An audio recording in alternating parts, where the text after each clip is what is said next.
Hi, it's Roland Jones. This is another short video in a series of preference issues that come up in preference cases and fraudulent conveyance cases.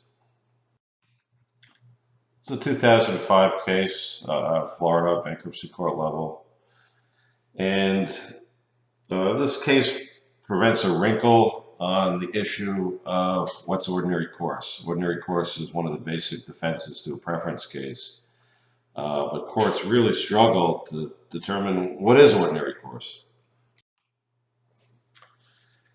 This is a bankruptcy of a company that was making batteries, and they did business with this vendor for quite a while. And one of the issues that was raised during the case is that the vendor seemed to be getting larger payments during the preference period and seemed to be batching more payments. In other words, the vendor would pay with one check a number of invoices, and during the preference period, the vendor paid a larger number of invoices with one check, even though during the comparison base period, the year prior, the year and a half prior to the preference period, it was still batching, but it was paying fewer invoices with one check, and it was also paying larger amounts during the preference period.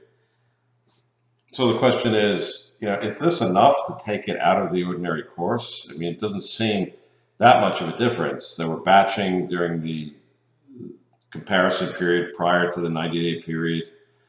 And also, the defendant pointed out that all payments were within range. Payments were range of amount and also range of days outstanding. So the issue faced by the court was, even though the payments were made within the same range as the comparison period in the preference period, um, could this be not ordinary course just because the payments seemed to be significantly larger? In fact, were significantly larger. Of course, the defendant argued that since the payments were all within the range of the days outstanding of the base period, the ordinary course defense should apply.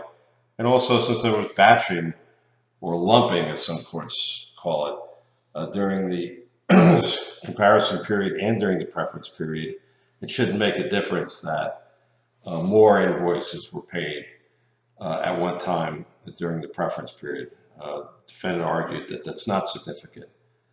The plaintiff argued that the payments were unusually large during the preference period, and they were also paid somewhat later than the typical payment was paid during the base comparison period. The plaintiff actually did what's called a percentage analysis and looked at each payment and the days outstanding and compared that payment to the percentage of payments that were made at that time or that lateness during the base period. So the court had a pretty clear issue to decide. So, the issue is the amount of the payments in the preference period, and also, but secondarily, the fact that there was more payments made with one check to more invoices during the preference period than there were during the base period, and the fact that they were slightly later but still within the range of payments in the base period. So is this OC or is it not OC? This is the relevant statute, and this is the relevant section of the statute, 547C2A, made in the ordinary course of business or financial affairs. The court, took a very close look at this case and went through a lot of detail and decided that there was more batching done, more invoices were paid with one check during the preference period, and also the payments were larger during the preference period. And the court found that this was a substantial deviation in the way these two parties did business, and denied the ordinary course defense.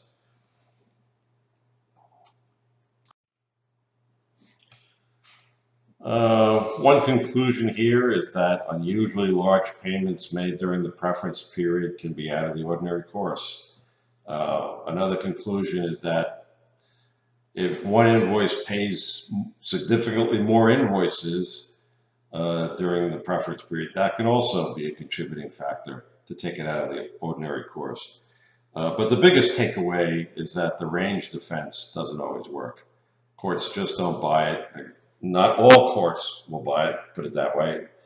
And a court may take a closer look and decide, hey, just because the payments were within range doesn't mean the payment was in the ordinary course. And we'll look at the overall relationship of the parties and some other factors, such as batching and the size of the payments.